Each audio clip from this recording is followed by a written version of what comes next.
After the last video I did where I talked about the stock that has more than 100% upside and is currently paying a 6% dividend, go check that out if you didn't see it. I had a lot of people ask about Kohl's, their potential takeover target, the one that they're in conversations with right now to buy them out for 50% more than what Kohl's shares are worth today. So let's check it out. Welcome back, you beautiful 17,000 subscribers. I really appreciate you and appreciate your support. Now, I'm excited to go over this one with you because I really hadn't dug into Kohl's specifically, ticker KSS, until everybody started asking me about them. And so I threw a bunch of numbers together on the computer. We'll go behind the screen here in a second and just run through these numbers together and just talk about what we're looking at with this stock and what you could expect. And then I'd love to hear from you what you think as far as fair valuation and whether or not you think it would be a good bet from an M&A perspective, a mergers and acquisition perspective. And I do want to take a second to shout out to the SC358, I think that's the right series of numbers after his name, for his comment. It's a very prescient comment on a previous video that I did where he specifically talked about FRG, the company we talked about last time, and KSS, Kohl's, the company we're talking about today. So he had great insights saying that there were some juicy opportunities in the M&A space, and he was not wrong. We talked about FRG last week. That's been a fun one to keep up with over time. So now let's look at Kohl's. Kohl's is one of those typical companies that FRG has targeted in the past. They just happen to be much bigger, and you know that's been FRG's trend, is that they continue to kind of increase the size of the elephant that they're hunting, and often it happens to be a company that's larger than they currently are at the time. But they're looking for these cash cows that are inefficiently run, that have been inefficiently managed, and Kohl's really fits into that category.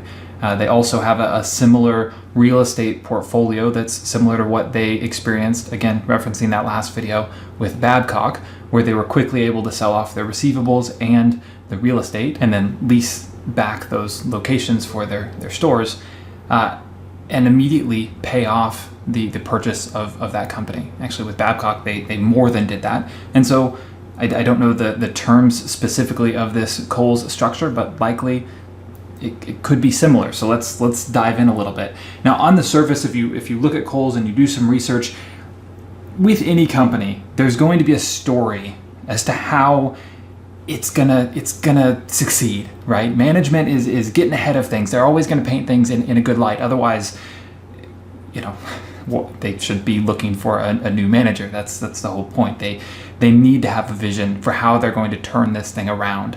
That's really hard to do in the retail space. You know, it's a tough industry. I don't want to say dying industry, but it's extremely tough with the way that Amazon is and the pressure that they have put on all of these old school retailers. Kohl's fits into that category. And so they're feeling that pressure.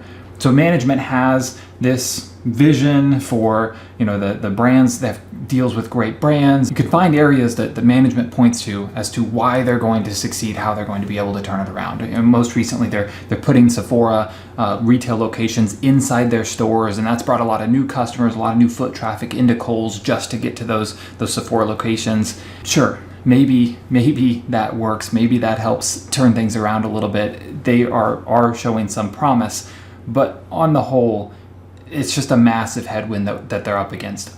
Even if they had a super low valuation and they had this beautiful story about how they were going to turn it around, I would be hesitant to enter a business like this with such massive headwinds that I'm not excited about.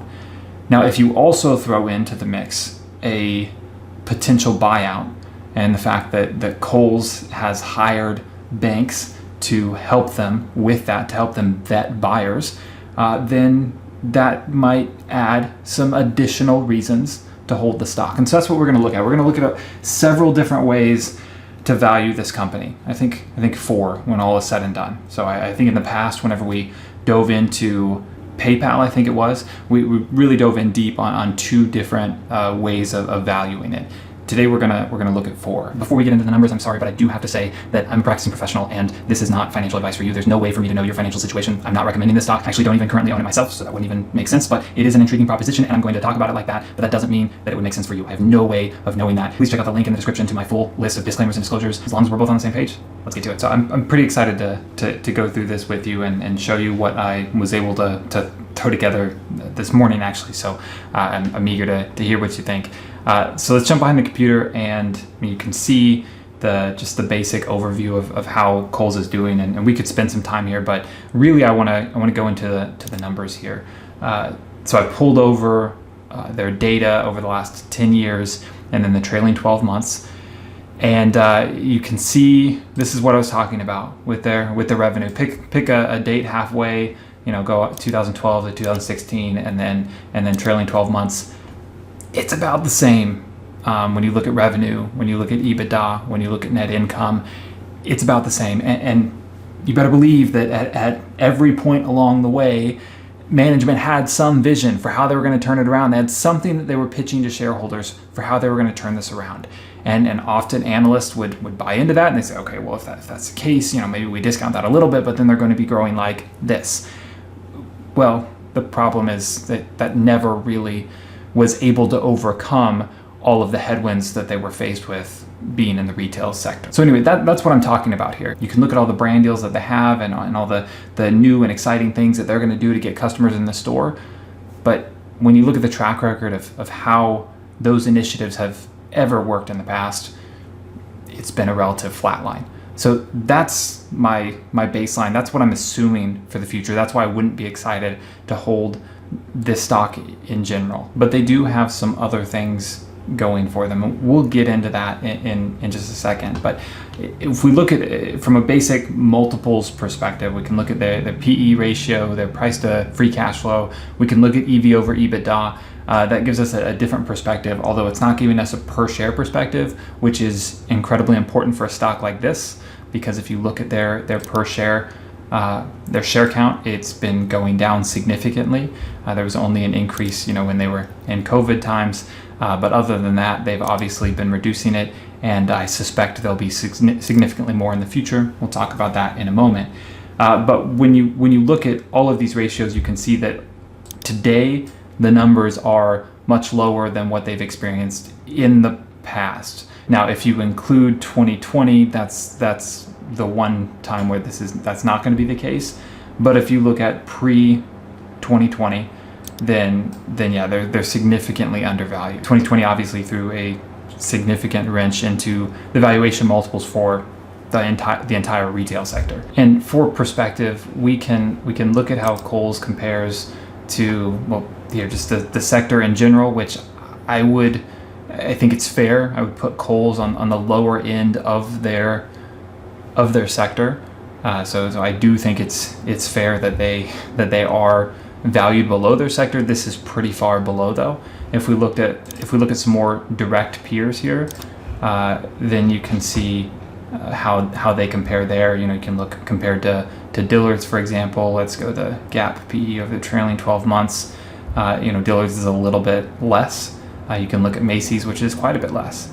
Anyway, and then you can see others that are higher. But those are the comparisons to their peers. That's where they stand. So it's not actually a crazy valuation where they are today. But if you wanted to get them up to their long-term averages or their pre-2020 averages, this is what their multiples analysis would imply. So it's only the long-term PE and then the forward-looking for the next year PE that are implying the stock is currently overvalued. Right now, the price is around 40. It's moving around, moves around a lot, like a lot of these stocks. I mean, like all the market really right now. But from the other perspectives, it's showing that it's overvalued. From, again, historical multiple perspective, it's currently undervalued.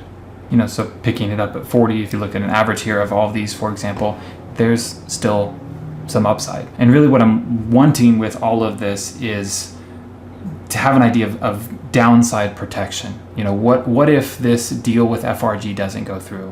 What if nobody ends up buying them? How far down could I expect it to go? it could definitely go lower. Obviously, if those things happen, then there's going to be downward pressure immediately. But as a long-term investor, what's a more realistic expectation for where this could level out? So that's what I'm getting here, is that I definitely wouldn't want to see these values suggesting, or these multiples suggesting, that the price should be lower than where it is currently trading, that it's currently trading at a premium because it has this potential buyout scenario playing out. If it's trading at a discount and it has the potential buyout scenario playing out, that's what I want to see. So this is one way of looking at it, with the multiples analysis, where we get on average $47 per share compared to the $40 per share that Kohl's is trading for today. But now let's talk about a buyback analysis. I didn't throw any numbers up here, but it's pretty simple math.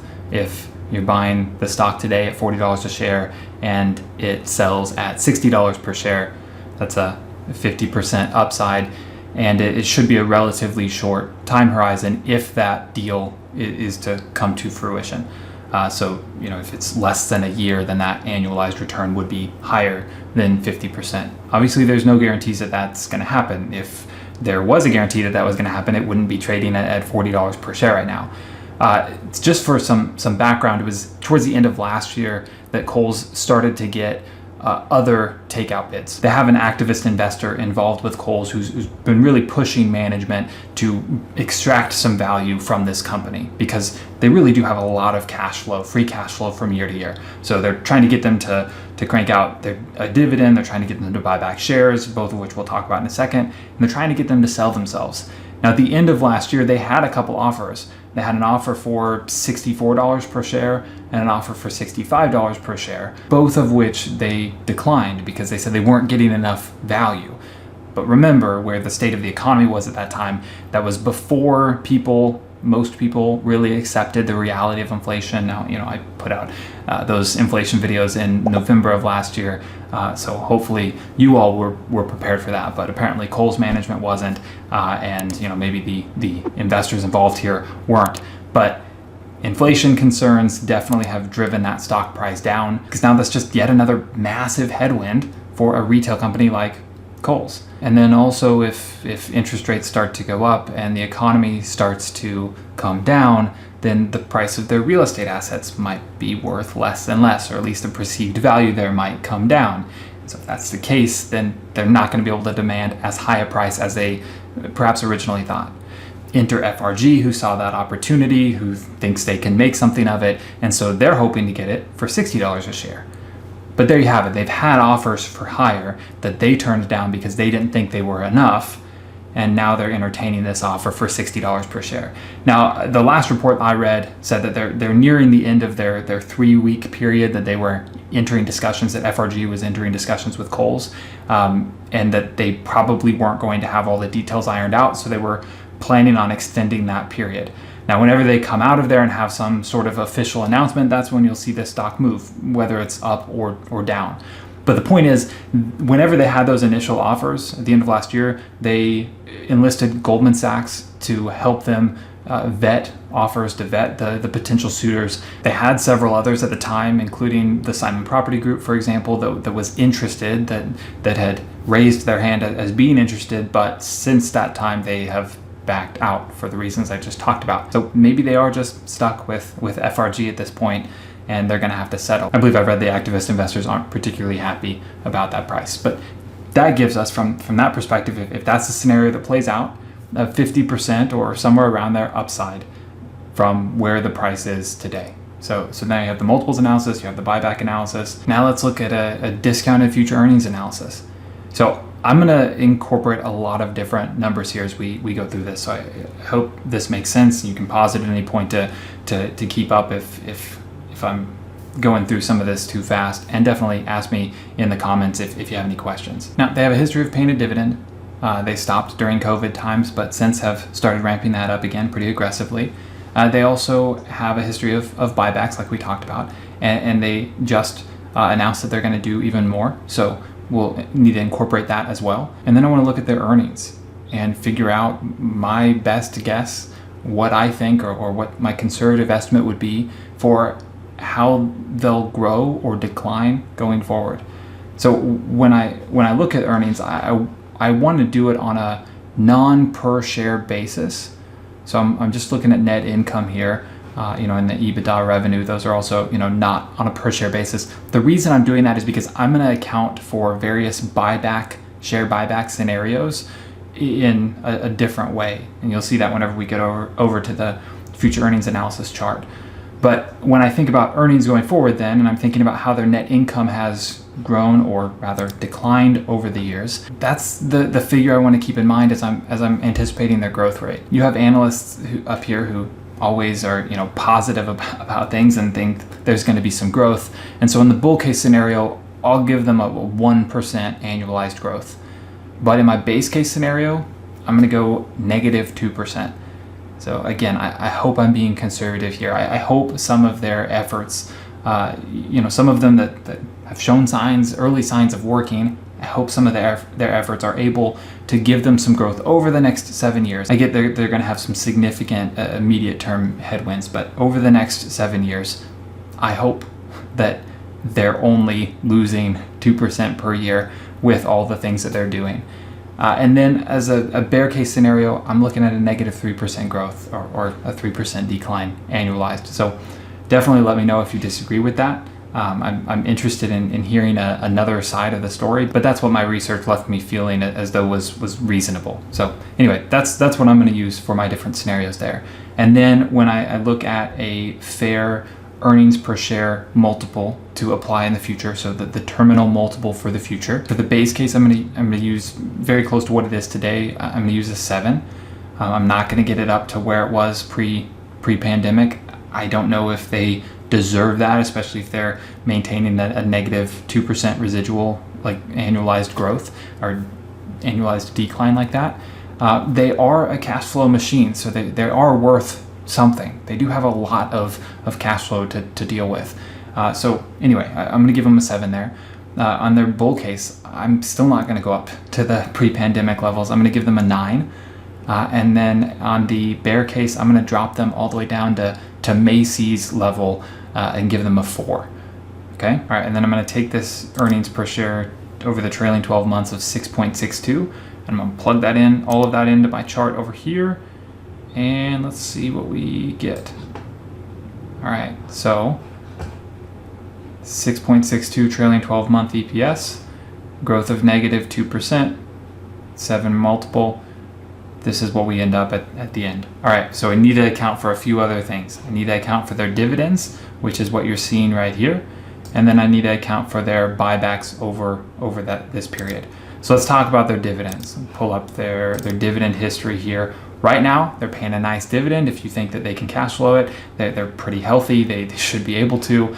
I suspect they'll have some more aggressive increases. But you can see historically, every year they were raising it by about 10% a year. And then they dropped it because of COVID. Obviously, they had a loss-making year, and so they had to cut back on some things. But now they've been aggressively raising that dividend, and now they're up to an annualized $2 per year. And like I said, they have a lot of cash flow, so they're very well covered to be able to pay out that dividend. And so when you look at that, I mean, the rate right now is 4.7% is what you're getting paid to own Kohl's shares. I mean, I don't think there's a risk of bankruptcy or anything like that from what I've seen. So I could be wrong. I mean, there's definitely a risk of perpetual decline in the value of the stock. But with all these other variables going on, it seems like that the risk reward might be weighted for multiple reasons in your favor on the reward side. Hope that made sense. All right, so we can scroll down here, and I put some dividend projections. I'll explain those real quick. All of these, base case, bull case, bear case, starting at $2. So this first year we'll just get $2, but then we'll increase it and the base case by 10% every year. You can see the formula up here, and that just continues all the way out through 7 years, increasing it by 10% per year. Easy enough. Bear case, don't increase it at all. So we'll just say we average out. Ultimately, whatever they end up doing, we average out to just that $2 per year dividend per share. In the bull case, I have a couple more aggressive hikes. So I just increased it by 50 cents per share here, and then started doing that 10% increase. So just jump started it a little bit. And so you'll see the present value of each of those on the base case stays the same. right? Because you're discounting, you're increasing it by 10%, but I'm also discounting by 10% back to today. So it's the same. The bull case, you're going to see those going up initially until they start going up by 10%. And then for the same reason, they stay the same. And then the bear case is going to be going down as far as the present value, what it's worth to me, those future payments. Okay, so that's the dividends. And just so you know what it's worth to me is pulling in all of these numbers. So it's pulling in all those dividend payments because I'm actually receiving that money in those given years. So I want to account for that. Now, the way that the buyback adjustment works, remember I said I wanted the earnings per share to be increasing at a rate that the revenue and net income had been increasing previously, and that was my estimation going forward. But I didn't want it to account on a per share basis because I wanted to do my own buyback adjustments. Because the reality is, historically, they've been buying back at about a rate of, it's been about 5% per year. Now, with the activist investors involved, they've been more aggressive. And so, I want to be able to account for that and not just look at what they've done historically. And then I also don't want to just lean into what they just authorized. So they just authorized a $3 billion buyback, which the stock today, the company today is valued at $5.5 billion. So that's, more than half of the entire market cap, which if they were able to do that at today's prices, that means all of a sudden your shares should be worth twice as much of the company, right? So that's cool. But if you look at the breakdown, they say they at least plan on doing $100 billion in 2022. Well, $100 billion at today's price would be about a fifth of the current shares outstanding. It'd be like 24 million shares, less than 25 million shares. And if they did the full 3 million, for perspective, at today's price, it'd be like 75 million shares. So what I did is I based my ongoing rates off of what they've done historically. So they've averaged about 5% reduction per year in share count. So my bear case is that they just continue as they've done historically.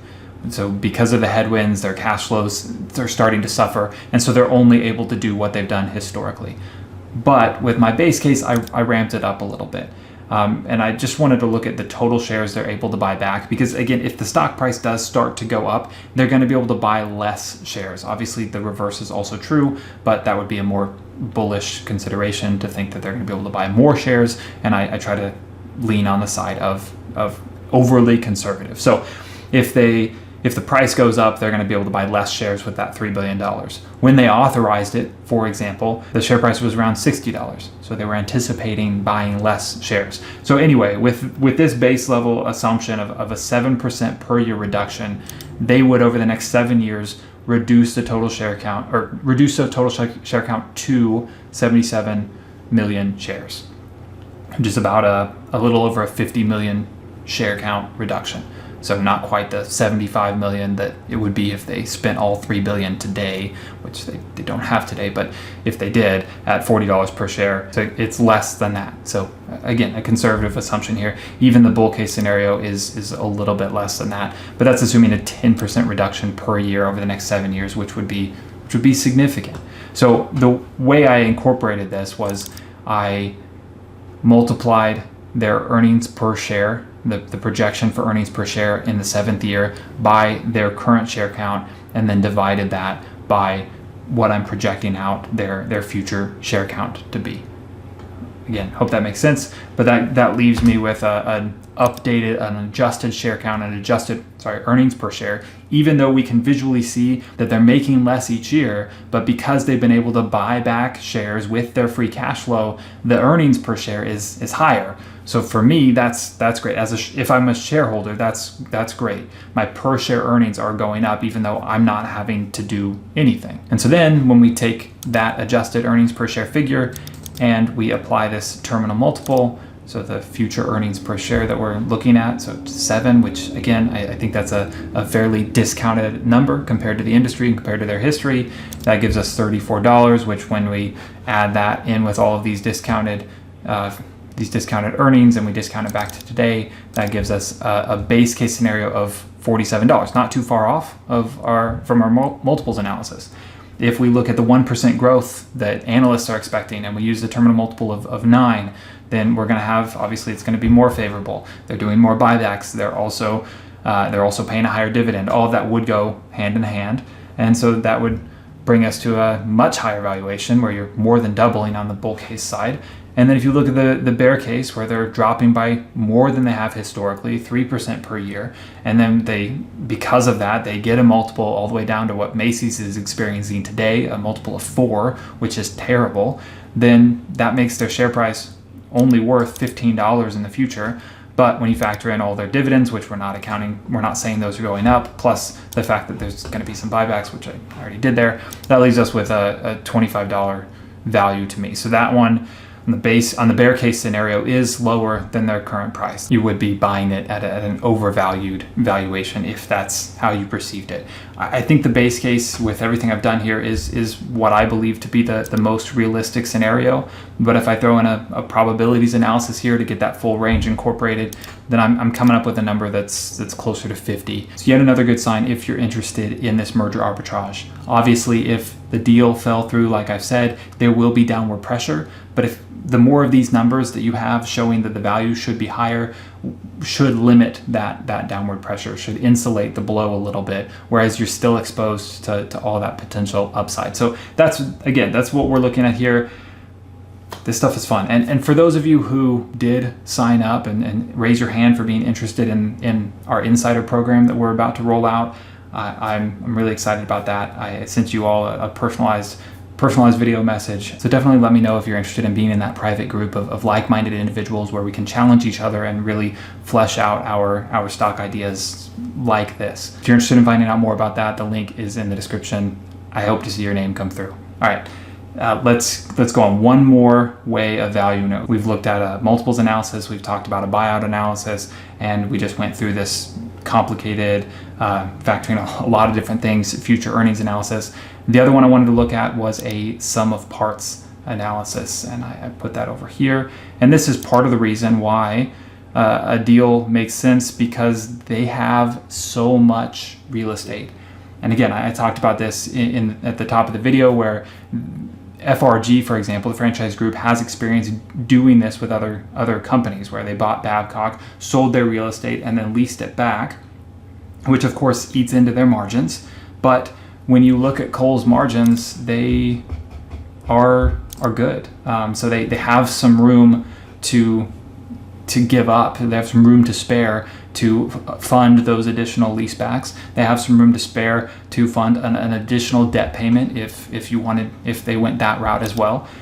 So with the way they're talking about this deal, they would have Kohl's take on some debt. They would sell their real estate and then lease it back. So you have those interest payments, and then you have those lease payments that are going to eat into their margins, eat into their cash flow. But they have room for that to happen. So FRG would have the ability to buy the company and effectively get their entire purchase price back right away, and then have what's left of the cash flow as just kind of a bonus, which is awesome. Like I said, you've paid off your rental property and it's still sending you rent checks every month. That's what I talked about in the last video. That's what this could be like. So the real question here is, what's that real estate worth? And obviously, that's a subjective thing to think about, but if you look at when they've talked about this in the past, the deal.com said that it was estimated that it was somewhere between $6 and $7 billion. That was at the end of last year. More recently, Reuters reported that it was somewhere between $4 and $6 billion. So it's really significant what they own currently. So that's a big part of the value of Kohl's. So think about that. Kohl's owns $4 to $7 billion worth of real estate, and the company is valued at $5.5 billion as a whole. Now, obviously, they have some debt as well, but I wanted to think about this in a per share basis. Some of the parts, and that's just for context here. This was my own personal thing I wanted to satisfy here. I want to look at that low end estimate of their real estate value per share. That's $31.25 per share, right? Remember, we're paying $40 per share right now to get a piece of KSS, right?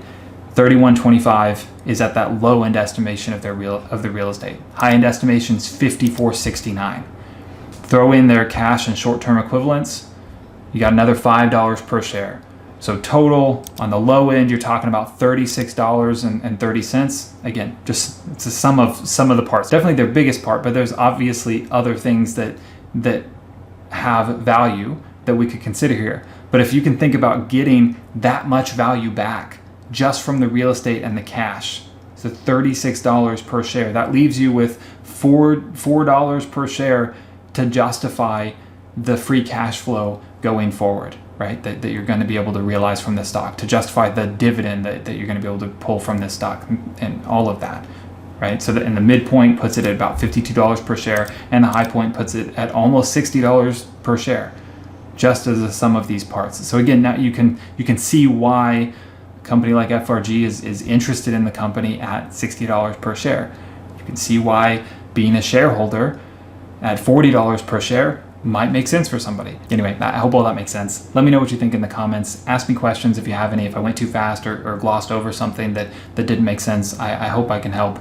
And if you're interested in doing more of these in a more intimate setting and following along with the portfolio that I will be building out, definitely check out that insider group. I'll put that link in the description and link out to it here at the end as well. And if you're interested in more deep dives and learning from those, I have several of those here on YouTube where I go even deeper in some aspects than I just did here. You should check out that playlist right here. Check out the insider community right here. I can't wait to see you there. I wish you all the best. Take care.